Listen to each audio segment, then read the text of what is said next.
Tudo bem, pessoal? Estamos agora, então, abrindo a nossa sessão de dúvidas das aulas 16 e 17, certo? O Jalon fez uma pergunta, que é o seguinte, né? Eu teria discutido aqui, não, na verdade, nós não temos produtos de distribuições, embora apareçam expressões simbólicas, em que você tem delta de x vezes delta de y, que a gente vai entender qual é o efeito disso numa integração, né? Integrando funções teste. E ele perguntou, corrija-me se eu estiver errado, Jalon, assim que eu encerrar a minha fala, se com isso a gente consegue dar um sentido, por exemplo, para aquele Laplaciano, que explodiria na origem ou não, termos que aparecem, por exemplo, quando a gente resolve a equação de Poisson. Se só o que eu falei já seria uma explicação. Foi mais ou menos isso que você perguntou? Exato. Pois bem, nós vamos ver que, na verdade, para nós interpretarmos o que acontece naquela equação, no Laplaciano de uma função singular na origem, a gente precisa juntar duas coisas que nós discutimos até agora. Sim, tem um pouco desse efeito, digamos assim, de produtos de várias variáveis, vamos estar falando de um Laplaciano, mas, na verdade, a gente vai ter que discutir, como faremos na próxima aula, o efeito de descontinuidades numa superfície. Nós já vimos aí em aulas anteriores, quando nós estudamos funções seccionalmente diferenciáveis, que, no sentido de distribuições, nós podíamos ter uma distribuição singular, sendo dada por uma parte regular, mais uma parte singular que envolviam saltos delta. Por exemplo, quando nós chegávamos nos pontos de descontinuidade de uma função seccionalmente diferenciável, quando o domínio era reta. Para nós darmos um sentido preciso àquela equação do Laplaciano em 3 dimensões, lei de Gauss no eletromagnetismo, a gente vai ter que dizer o que acontece quando a gente vai andando da origem, enquanto a gente tem uma densidade contínua, uma distribuição contínua de carga elétrica, e aí, de repente, a gente se depara agora com uma fronteira, com uma superfície, onde há uma descontinuidade na concentração de carga, e aí vai ter um salto. Então, aguarde a próxima aula, que o tema vai ser exatamente esse, eu tentar dar um sentido para esse Laplaciano. Eu só adianto que a gente vai ter uma analogia muito grande com o que acontecia quando a gente andava na reta real e encontrávamos os pontos de descontinuidade de uma função seccionalmente diferenciável. É que ali a gente vai estar se afastando radialmente da origem e vamos encontrar uma descontinuidade em toda uma superfície. Não responde precisamente o que você falou. Em resposta curta, eu preciso falar explicitamente na descontinuidade para eu poder te explicar aquele Laplaciano dando uma delta de Dirac, que é uma expressão tradicional do eletromagnetismo. Não, tudo bem, eu acho que está claro. Lá o conceito será bem preciso, não vai ser nenhum simbolismo sem explicação matemática precisa, não. A gente vai ver isso precisamente. Entendi. Então, Léo, aí assim na minha pergunta está implícito também justamente os outros exemplos mais simples, por exemplo, né? Ele começa a falar de delta de Dirac logo lá, quando você tem o divergente da função R chapéu dividido por R quadrado, né? Certo. E aí, depois, ele faz aquela revisãozinha de integrais envolvendo a função delta. E você Não está se só... referindo a qual texto, Jalon? Porque eu não falei disso para vocês ainda.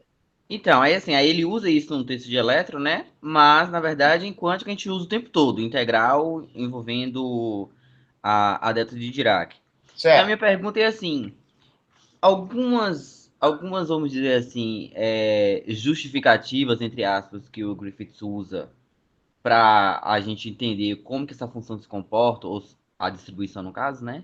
Aham. O que eu perguntei foi assim, em geral, são só macetes para que a gente possa lembrar a álgebra envolvendo os cálculos com a delta de Dirac, por exemplo, ou fazem sentido físico de verdade? Porque, por exemplo, ele fala coisas assim, né? Vamos fazer uma integral usando a delta de Dirac, mas a gente não precisa considerar todo o domínio ou intervalo ou a reta inteira. A gente vai pegar só um intervalo aberto finito. Mas aí ele não explica por quê, né? Por que vale. Então, Jalon, eu acho que o tratamento que o Griffiths dá a esse tipo de problema, a esse tipo de dificuldade, ele é bem ilustrativo da sociologia da física, certo? Da cultura dos físicos, mesmo dos físicos teóricos, tá certo? Uhum. Normalmente, os físicos que não se satisfazem com aquilo são os físicos que têm uma tendência a querer aprender mais física matemática, certo? Então, vamos lá. Eu acho que não cabe eu dar uma resposta aqui se aquele tratamento é satisfatório ou não. Porque dizer se é satisfatório ou não vai depender um pouco da personalidade do pesquisador. Eu diria que Entendi. quem tem uma mentalidade de buscar ideias com um pouco mais de detalhe de construção, tendem a não se satisfazer com aquilo. Só que na prática, por mais que no final das contas seja um monte de regras operacionais justificadas com um monte de exemplos práticos, mas isso evidentemente não é demonstração de nada, mas muitos físicos teóricos se satisfazem com aquilo lá e falam, beleza, eu não quero, não estou disposto a aprender matemática mais para aprender a trabalhar com isso. Tá? Então, em particular, nesse curso que eu estou dando, eu tenho certeza que outros docentes abordariam a teoria de distribuições de uma forma completamente diferente da minha. Eu tenho tentado fazer um mix entre uma visão matemática para a gente, então tem justificativas, coisas de verdade, e ao mesmo tempo tentar resgatar algumas expressões práticas, porque também não adianta eu falar um matematiquês que não vai servir para uma parte das pessoas. Exatamente. Mas muitos colegas meus ficam satisfeitos com as discussões meramente operacionais que você encontra no Griffiths e em praticamente todos os textos de eletromagnetismo. Porque, repare, sem você invocar conceitos mais detalhados, toda a discussão que está nesses livros de quântica, de eletromagnetismo, são apenas receitas operacionais. Exato, Em então, era só última isso que eu queria instância, ouvir. nenhum argumento rigoroso se sustenta com o que é apresentado lá. Ok. E rigoroso, quando eu digo rigoroso, não é demonstração, é conceito. É exatamente essa a minha dificuldade, entendeu? Eu sou psicologicamente enviesado que eu, com o passar do tempo, cada vez mais eu não me sentia confortável com aquele tipo de argumento. Embora, repito, não é uma questão de certo ou errado. São comunidades diferentes da matemática e da física. E na Não, tudo bem. prática, muitos físicos sentem-se satisfeitos em fazer as contas daquele jeito e não erram, tá certo? Sabem Uhum. trabalhar com aquelas situações. É, a minha dificuldade como alguém que é da matemática, assim, não é nem ter a demonstração completa ou rigorosa, sabe? É entender, por exemplo, quando que alguns dessas regras operacionais são discutidas, muitas vezes eu não sei se realmente o significado físico que é abordado ali de fato existe ou se é só uma regrinha para lembrar na hora de calcular as coisas, entendeu? Qual é a minha mentalidade? Qual é a minha mentalidade? Eu morro de medo de pegar uma dessas regrinhas operacionais que você memorizou, e se você está num contexto ligeiramente diferente, eu ficar completamente inseguro em saber se a regrinha continuará valendo ou não.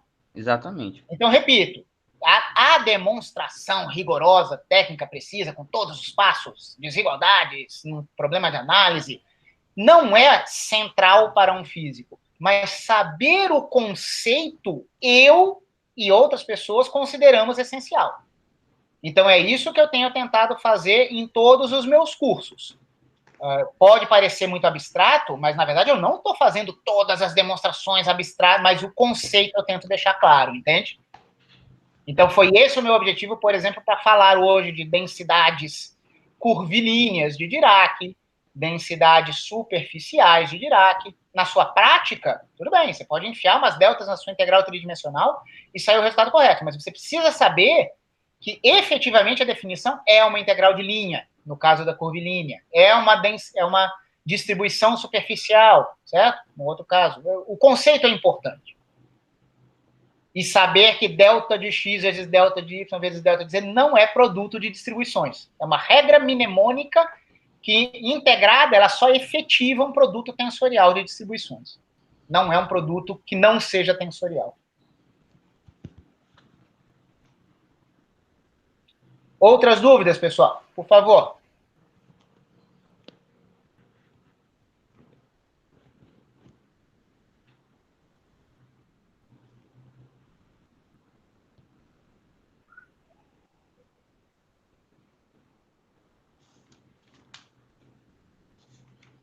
Alguém entendeu alguma coisa?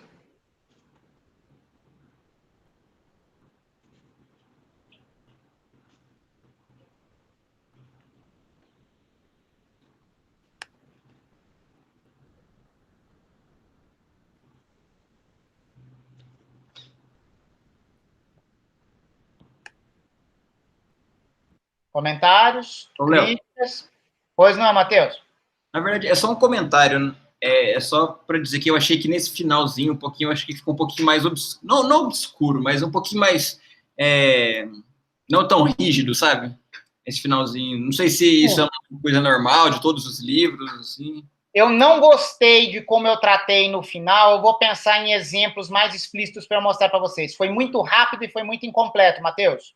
Mas não é uma crítica a você, não. É uma crítica, eu acho que é talvez como os físicos fazem isso também, que é um pouco não tão rígido, talvez. Mas talvez alguns exemplos ajudariam mesmo. Eu poderia ter feito melhor. Eu tive a clara sensação que eu poderia ter feito melhor. Só que juntou ali fim do tempo, seja espaço físico das notas de aula, seja o meu tempo de preparação, eu podia ter feito aquilo melhor. Vou melhorar no material complementar para vocês, Matheus. Tranquilo, que isso. A honestidade intelectual exige isso. Eu adoro ensinar, porque quando você vai explicar as coisas para alguém, você percebe de verdade, se você é honesto consigo mesmo, se ficou clara a sua explicação ou não. E ali não ficou boa, só que eu não tive tempo de fazer algo melhor para vocês. Desculpem. Tranquilo, tranquilo.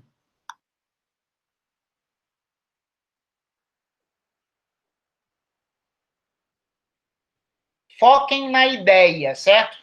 Eu acho que como ali tem definições, as definições ali são bem claras.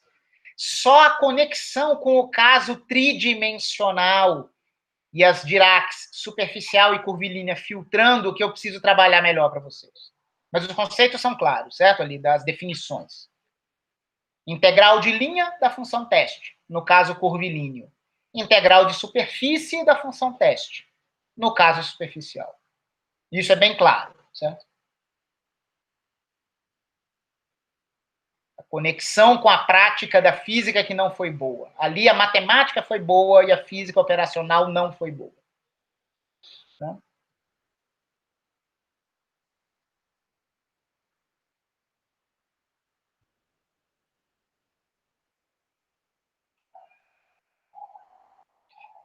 Dúvidas, críticas, comentários?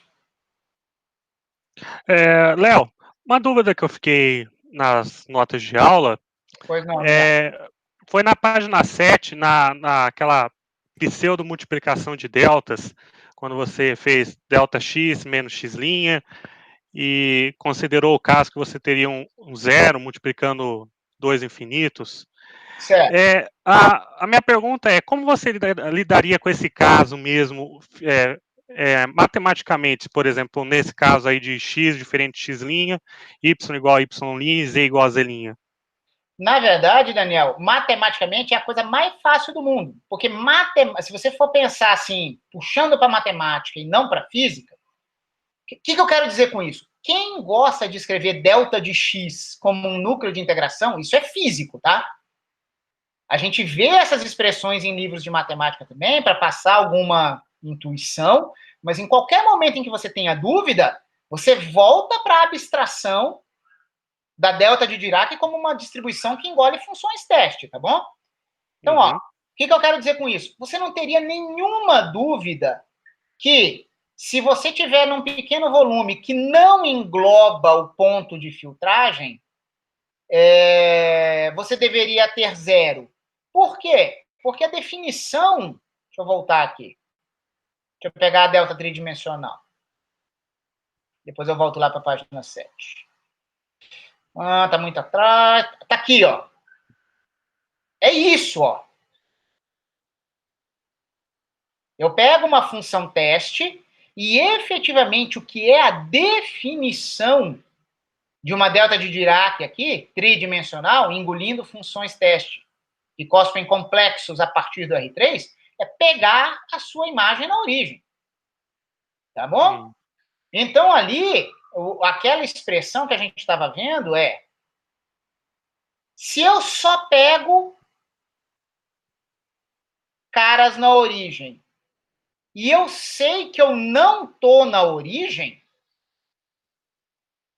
eu não tenho nenhuma dúvida que o valor desse meu pseudo-integrando, se eu fosse colocar numa representação integral, seria zero, num ponto R diferente do R'. Eu não estou no único ponto em que eu filtro.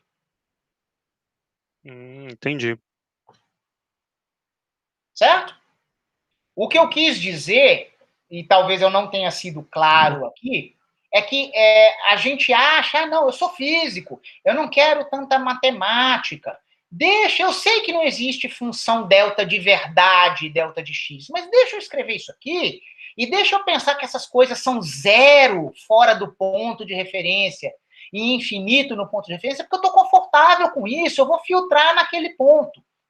Eu quis mostrar aqui para vocês que em várias dimensões pode ser que você frite a sua cabeça um pouquinho. Porque a única interpretação possível nesse exemplo que eu coloquei, em que eu sei que eu não estou nesse ponto. Porque eu quis afirmar que eu estaria fora dele. Mas se você fosse pensar realmente nisso aqui como um produto de valores, você tinha que inventar uma álgebra meio maluca em que 0 vezes infinito daria 0, certo? Certo. E isso podia estar não só no R3, isso aqui podia ser R542. Você podia ter 541 infinitos e um único zero venceria a briga. Porque você não está no ponto que você filtra. Uhum. Então nem sempre será mais intuitivo e mais simples seguir a regra pragmática da física usual, entendeu? Uhum. Esse é o meu ponto. Uhum. Então, em várias dimensões, sempre é bom a gente voltar um pouco na definição mesmo da delta, né? Eu me sinto mais seguro voltando. Uhum. Eu me sinto mais seguro voltando. Porque acho que isso que eu coloquei aqui é bem claro, não é? Sim, muito claro. Se você pensasse numa integral 3D, você teria que inventar essa álgebra maluca aqui, certo? Uhum. E repara, se a gente vem com aquele pensamento bem intuitivo de cálculo 1, zero, infinito, será que eles têm a mesma força? Um para explodir, o outro... Será que isso aqui é igual à indeterminação que eu tenho numa integral? Em que as áreas dos retângulos tendem a zero, mas a quantidade de retângulos tende a infinito? E aí essa briga de zero vezes infinito converge para um limite finito? Você poderia ter uma impressão que essa briga aqui daria um número finito e vezes infinito deveria dar infinito. Não. Certo? Uhum. Então é perigoso. Perigoso. Nas situações fáceis, beleza, é zero fora do ponto de filtragem, infinito na filtragem. Na prática, quando você sai dos casos de livro-texto, você pode ter um pouquinho mais de dificuldade na interpretação, tá? Perfeito, Léo. Obrigado. Fui mais ou menos claro? Talvez eu tenha sido confuso na hora que eu apresentei isso, mas a minha ideia era só essa. Cuidado. Uhum. Não, com essa sua explicação, deixou bem claro. Muito obrigado. Tá, imagina.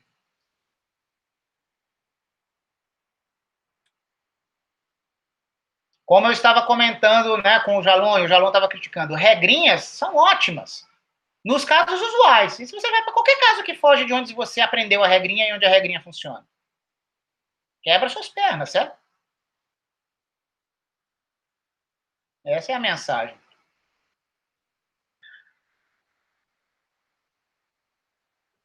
que mais, pessoal?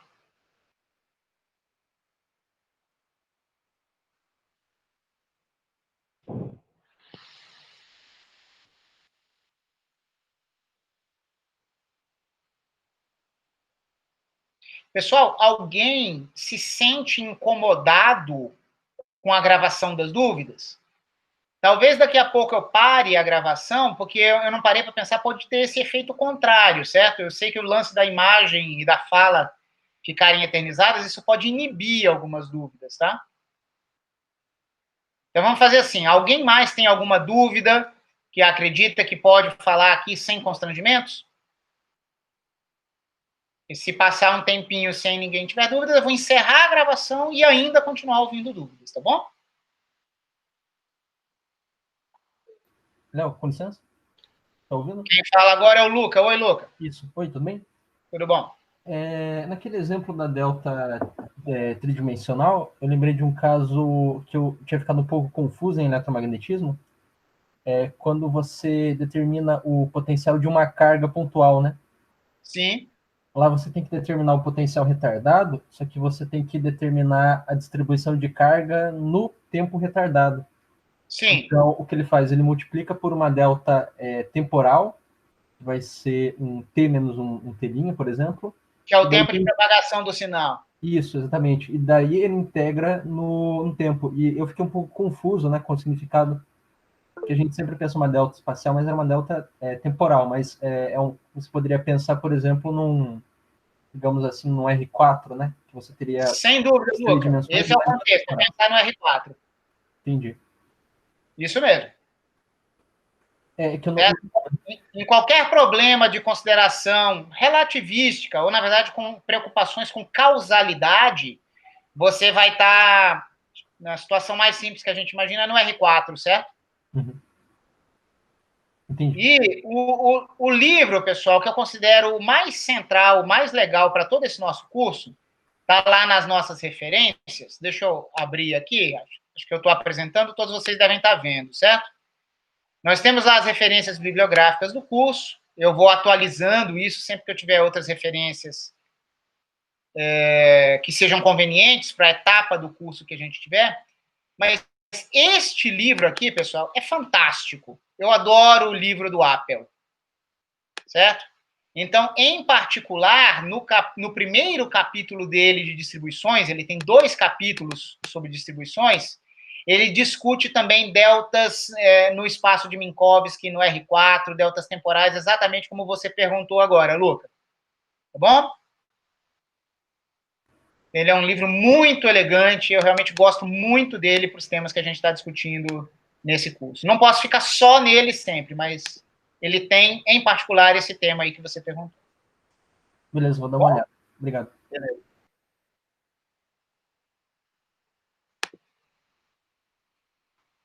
O que mais, pessoal? O Jalon perguntou se o Nivaldo também faz isso. No tempo, não. No tempo, não.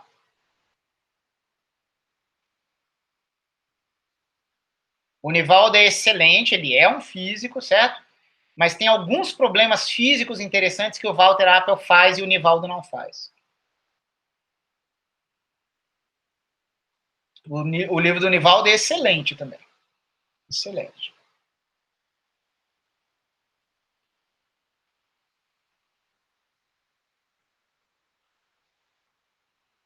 Beleza? Posso encerrar a gravação nesse momento ou alguém está seguro para fazer alguma pergunta durante a gravação?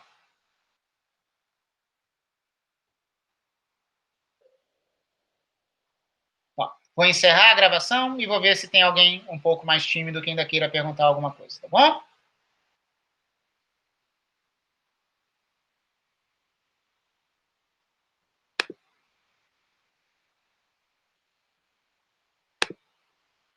Mais um segundinho.